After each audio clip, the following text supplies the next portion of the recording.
When the lawyer read Grandma's will, my parents leaned back, already celebrating. But their laughter died when he spoke the words that froze the room. The $80 million estate goes to Lami. My hands shook. Their faces turned pale. And then the lawyer added, "As for you, Mr. and Mrs. Ao, you inherit nothing but her debts." The silence that followed was louder than thunder. From the time Lami was a little girl, she always felt like an outsider in her own home. Her parents never took her seriously. They laughed when she spoke about her dreams, calling her a quiet dreamer who would never achieve anything. At family gatherings, they showed off her siblings, but when it came to Lami, they barely noticed her. Still, she never argued or shouted back. She carried the pain quietly, holding her tears inside. The only person who saw her differently was Grandma Ife. She noticed the way Lami helped without being asked, the way she listened more than she spoke, and the way her heart was pure even when she was hurt. Grandma often called Lami to sit by her side and tell her stories from her own youth. In those quiet moments, she would hold Lami's hand and whisper words no one else ever bothered to say. "One day, they'll see your worth. One day, they will understand why I trust you." Those words became the fire inside Lami's soul. Whenever her parents mocked her, Lami remembered Grandma's soft voice and stayed strong. While the rest of the family was chasing after money and showing off clothes, Lami spent time learning little lessons from Grandma. How to be patient, how to notice people's needs, and how to find strength in silence. She didn't know it then, but those lessons were planting a seed that would later grow into something greater than she ever imagined. Grandma Ife treated Lami like gold, not because of wealth or titles, but because she saw her true spirit. And deep inside, Lami began to believe that maybe she wasn't useless after all. Maybe Grandma was right. Maybe Grandma was right.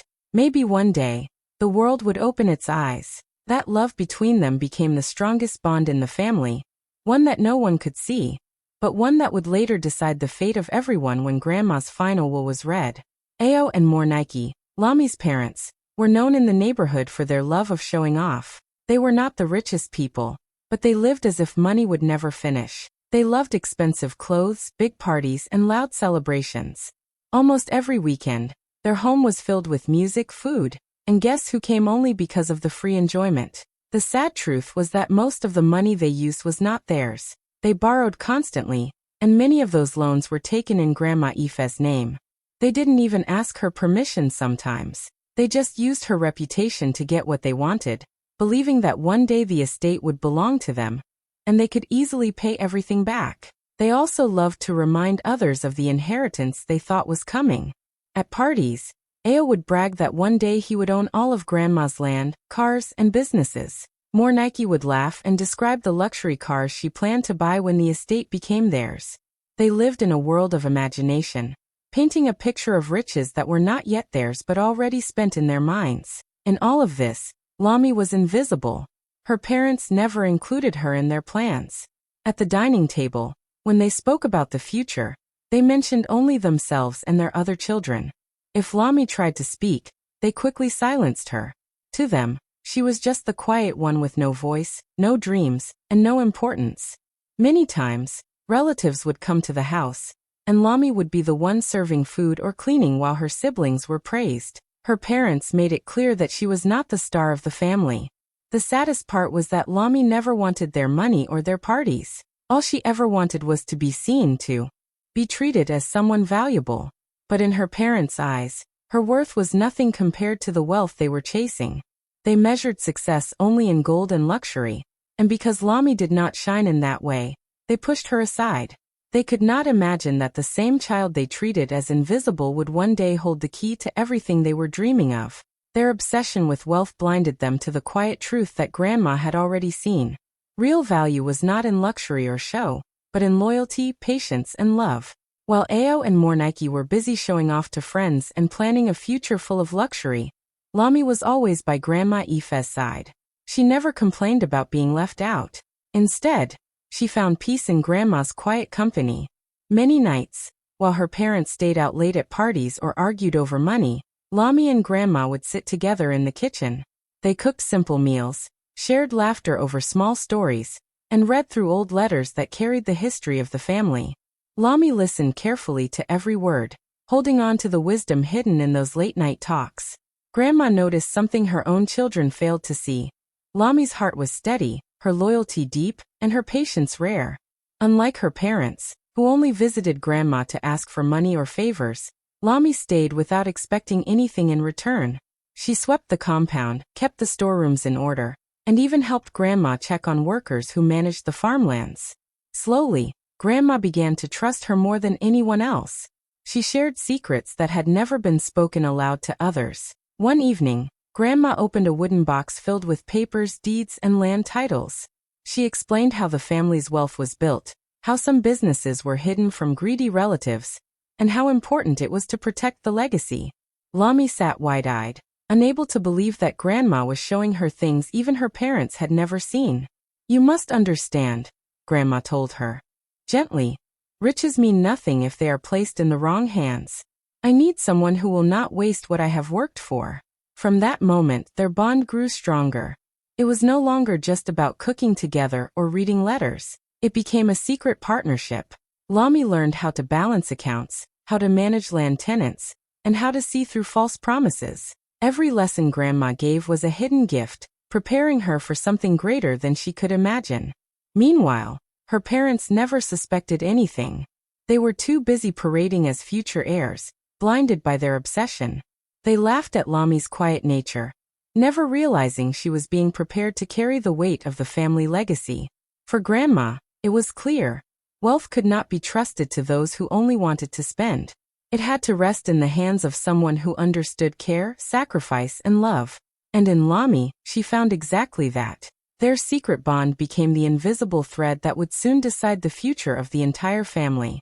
When Grandma Ife's health began to fail, the change in the family was clear.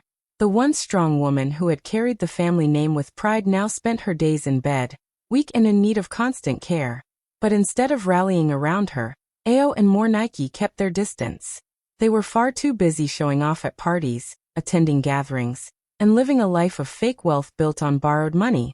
To them, Grandma's illness was an inconvenience, something that could be managed by nurses or ignored altogether. They believed she would live long enough for them to inherit, so why waste time sitting by her side? But Lami saw things differently. From the moment Grandma's health declined, she made herself her shadow. She rose early to prepare her meals, stayed late to keep her company, and sat quietly by her bedside when the nights grew cold and lonely. She wiped her brow when fevers came, whispered prayers when pain returned, and made sure she never felt. Day by day, their bond grew even deeper, strengthened by love that did not ask for anything in return. Neighbors and relatives noticed. While Ao and Mornike were out in flashy clothes, speaking proudly of the estate they were sure to inherit, Lami was the one sitting in the quiet room, listening to Grandma's fading voice. It was in those fragile moments that Grandma began to speak more openly, telling Lami not just about land titles and accounts but about life, sacrifice, and responsibility. Lami didn't see it as a duty, she saw it as love. The final night came quietly. Grandma's breathing was slow, her hands weak, but her mind still clear. Lami sat by her side, holding her hand tightly. She wanted to stay awake forever, afraid that if she blinked, she would lose her. Grandma looked at her granddaughter with tired eyes but a soft smile. With all the strength left in her, she whispered words that would stay in Lami's heart forever. "Everything I own will be yours." She squeezed Lami's hand gently, sealing the promise, before closing her eyes for the last time. Tears filled Lami's face, but even in her grief, she felt something powerful. Grandma had chosen her, trusted her, and believed in her when no one else did. That night became the turning point. While her parents were busy pretending to live rich, Lami had quietly inherited not just Grandma's love, but her legacy. The path of the family was about to change forever. The day of the will reading arrived, and the grand hall of Grandma Ife's mansion was filled with people. Relatives from near and far had come, dressed in their best clothes, whispering among themselves about who would take the biggest share. The atmosphere carried both excitement and tension, as though everyone had already imagined the wealth falling into their laps. At the center of it all, Ao sat with a proud smirk on his face. He leaned back in his chair, certain that the moment he had waited for his whole life had finally arrived. To him, there was no doubt. He was the eldest son, the rightful heir, and the mansion, the businesses, the land, and all the fortune would be his. Beside him, Mornike adjusted her jewelry with a wide smile. She whispered to Ao about the luxury cars she planned to buy once the inheritance was confirmed. She spoke of moving into the city, traveling abroad, and living the kind of life she had always bragged about but never truly owned. Her eyes sparkled with greed, and she could already taste the life of endless riches. Their children joined in the fantasy, giggling about shopping trips and vacations. The family was lost in dreams, blind to the truth waiting just ahead. In the middle of this noisy pride, Lami sat quietly at the end of the row. Her hands were folded in her lap, her eyes lowered, and her heart beating fast. She did not wear the proud expression of someone waiting for wealth. Instead, she prayed silently for strength, unsure of how her parents would react when the truth came out. She remembered Grandma's words on her deathbed, and knew what was about to be revealed. But that knowledge did not erase her fear. She was about to face not only her parents' anger, but the judgment of the entire family. The lawyer entered the room carrying a brown folder, and the chatter slowly faded. Relatives straightened their backs, eager to hear their share. Ao gave Mornike a confident nod, as if telling her, "This is our moment." Mornike squeezed his hand, her smile never leaving her face. Lami looked up for the first time, her eyes meeting the lawyer's briefly before falling again to the ground. She took a deep breath and whispered a short prayer under her breath. The hall was silent now, the weight of anticipation heavy on everyone's shoulders. No one noticed the trembling of Lami's hands or the calm determination in her eyes. They were too busy waiting for the words that, in their minds, would crown Ao and Mornike as the new rulers of the estate. But what they did not know was that the reading about to begin would shake the very foundation of their pride, and turn the hall into a place of shock and disbelief. The lawyer cleared his throat, and every eye in the grand hall fixed on him. He opened the brown folder slowly, scanning the first page before speaking. His voice was calm but carried enough weight to silence even the quiet whispers that had started again. "This is the last will and testament of Madame Ifeoma," he began, and immediately, the room grew tense. Ao's smirk widened, and Mornike leaned forward with excitement, certain the fortune was about to be placed into their hands. Lami sat still, her fingers tightening in her lap as she braced herself for what she already knew was coming. The lawyer continued, reading Grandma's words carefully. "I, Madame Ifeoma, being of sound mind, do hereby declare that all my estate, including properties, businesses, land, and financial assets, shall be left in the name of my granddaughter Lami." The words dropped like thunder. The entire hall erupted with gasps. Some relatives covered their mouths in shock. Others turned their eyes immediately toward Lami, who sat frozen in her chair. Her parents, however, were the most shaken. Ao's confident smirk vanished instantly, replaced with disbelief. He leaned forward as though he hadn't heard correctly. Mornike's jaw dropped, her hands trembling as she gripped her handbag. For a long moment, neither of them spoke, as the weight of the announcement settled in. The lawyer, unbothered by the noise, continued. "The estate, valued at $80 million, including the ancestral mansion, farmlands, and shares in multiple companies, is now legally owned by Lami." He raised his head briefly, then returned to the paper. The room fell into a stunned silence, broken only by murmurs of relatives repeating, "80 million? To Lami?" As if the shock was not enough, the lawyer read on. "Furthermore, all outstanding debts, unpaid loans, and financial mismanagement traced back to my son Ao and his wife Mornike shall be their sole responsibility.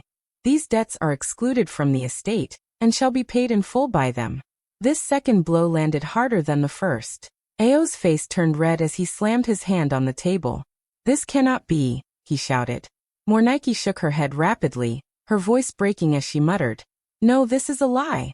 It must be a mistake." But the lawyer only adjusted his glasses and placed another document on the table. Evidence of the loans signed in their names, money borrowed in Grandma's reputation but never repaid. Relatives exchanged looks, some whispering that it was justice, others saying it was fate. All the pride Ao and Mornike had carried into the hall collapsed in an instant. They had dreamed of riches, but what they inherited instead were chains of debt, while the daughter they had always ignored now held the key to everything. And in that heavy silence, everyone finally saw the truth Grandma had always known. Loyalty outlasts greed. The moment the lawyer finished reading, the room turned into chaos. Ao's face twisted with anger as he slammed his fist on the long wooden table, his voice shaking the walls. This is betrayal. How could my own mother do this to me? After everything, she chose a child over her son? His words carried more pain than pride now, but no one in the room felt sympathy. He stood up, pacing furiously, pointing at the lawyer as if demanding the will be changed immediately. But the lawyer sat calmly, reminding him that the documents were legally binding and signed by Grandma herself. Mornike's anger came in a different way. She turned her sharp eyes toward Lami, who still sat quietly in her chair, almost too shocked to move. You ungrateful girl. Mornike spat. So this was your plan all along? To steal what does not belong to you. We gave you a roof over your head, and this is how you repay us. Her voice dripped with bitterness, trying to twist the story and paint Lami as a thief. But the relatives were not fooled. One by one, voices rose in Lami's defense. Ungrateful, one aunt asked, shaking her head.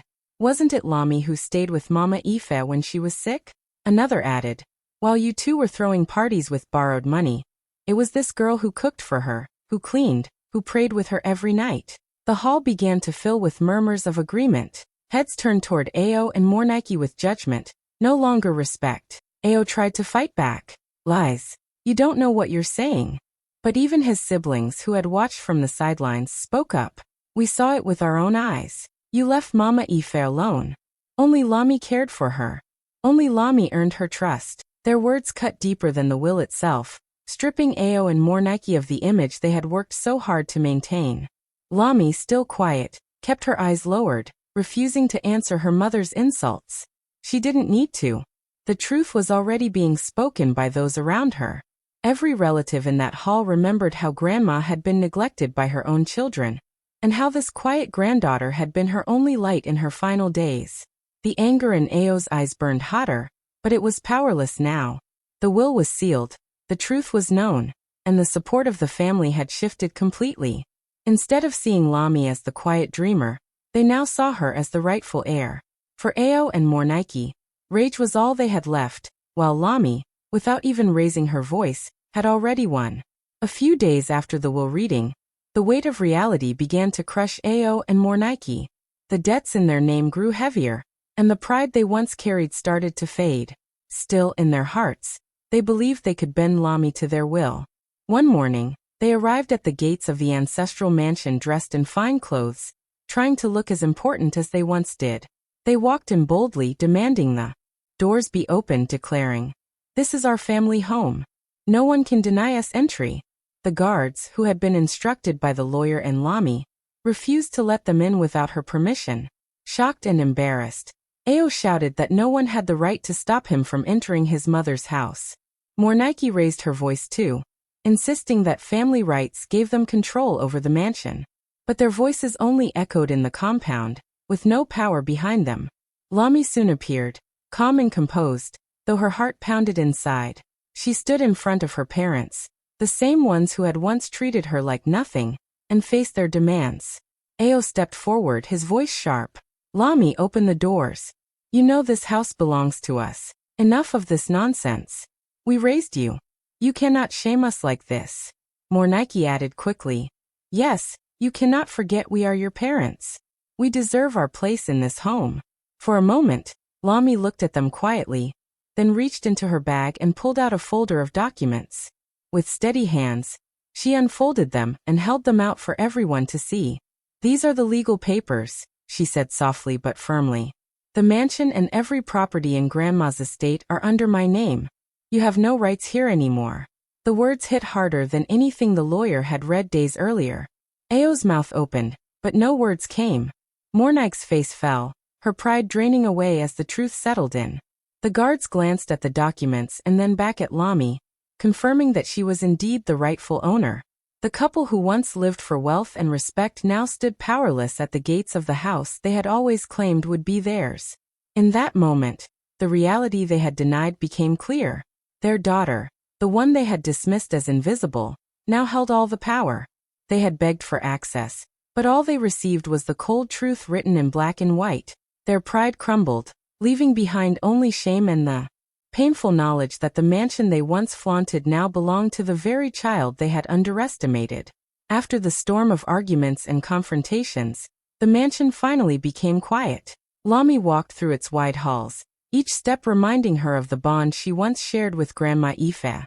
The silence felt heavy, but it was also comforting, like the house was waiting for her to discover its secrets. She began to explore room by room, not just as a visitor anymore, but as the one who now carried the family's legacy. In the old study, she found a locked drawer that Grandma used to guard closely. With the keys left in the lawyer's care, Lami opened it slowly and uncovered a collection of letters, documents, and journals tied neatly with ribbons. Her hands trembled as she unfolded the first letter. It was written in Grandma's familiar handwriting, her words full of wisdom and care. The letter did not speak of wealth alone, but of responsibility. Grandma explained how every piece of land, every business, and every share was not just property, but a foundation for the family's future.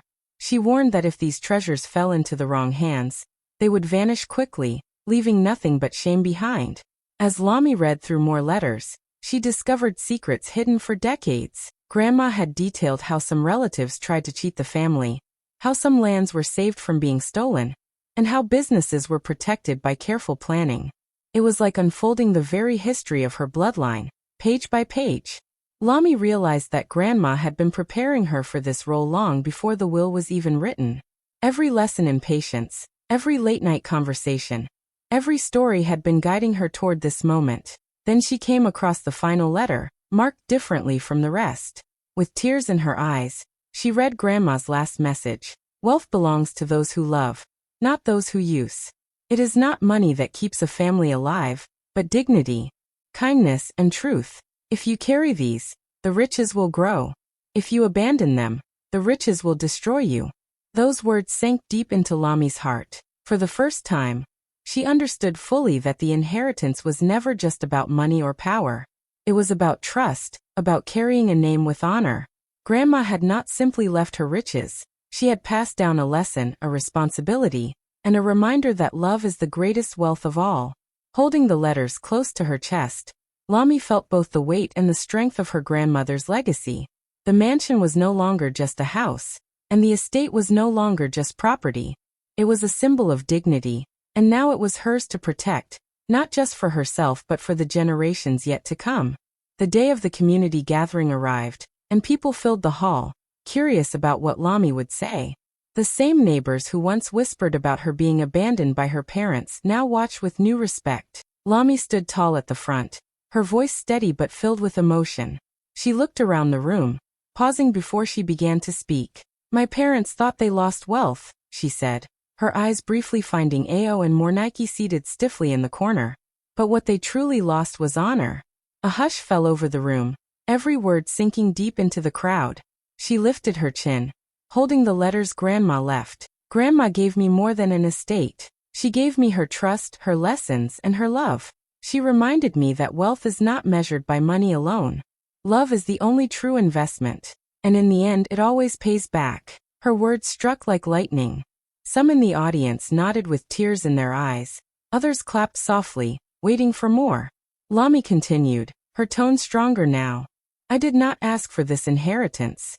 I only asked for dignity, for family, for kindness. But when those things were denied to me, Grandma made sure they could never be taken again. This estate is not a reward. It is a responsibility, and I will carry it with the same love she carried for all of us." By now the hall was alive with murmurs of agreement and admiration. People who once pitied her now admired her strength. She stood not just as a young woman who inherited wealth, but as someone who had turned rejection into triumph. Across the room, Ao and Mornike sat frozen. The pride that once made them sneer at their daughter was now crushed under the weight of truth. They had mocked her, shamed her, and even abandoned her when she needed them most. Now they were the ones being silently judged by the community. They had lost not only their chance at wealth, but also the respect of everyone around them. Without a word, they rose from their seats. Heads down, they walked out of the hall, their silence louder than any argument they could have made. As they disappeared, the applause erupted fully.